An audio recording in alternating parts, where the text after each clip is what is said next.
قدم بزنید و پول جمع کنید. دوستا شوخی نیست، تبلیغ نیست، جدی هست. این برنامه کاملا واقعی است. من خودم استفاده میکنم، پول گرفتم و میخوایم به شما هم معرفی بکنم. اگر خواستید میتونید این را استفاده بکنید.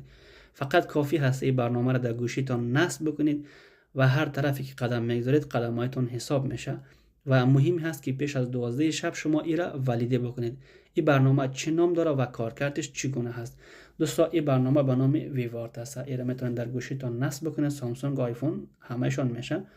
ببینید دوستا عکس دوم در اینجا چه گفته؟ اگر 2500 قدم در روز بگذارید یک ویوارت حساب میشه. اگر 20000 قدم بگذارید 25 تا ویوارت. اگر 10000 قدم بگذارید میشه 10 تا ویوارت.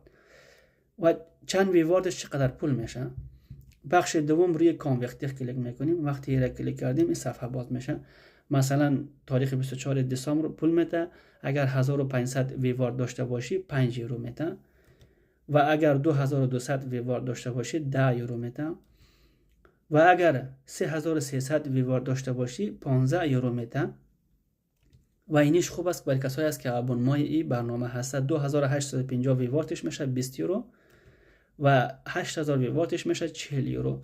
دوستان ما تا هنوز 15 یورو ما خودم گرفتم، 15 یورو خانومی ما میتونم فعلا هم بگیرم به خاطری که 3777 ویوارت داریم. این برنامه کاملا واقعی هست. بدون شک شما هر روز قدم میذارید، کدام چیزی خاصی از شما نمیخواد. فقط کافی است برنامه را نصب بکنید و هر وقتی هایتون آمد قدمایتون را ولیده بکنید.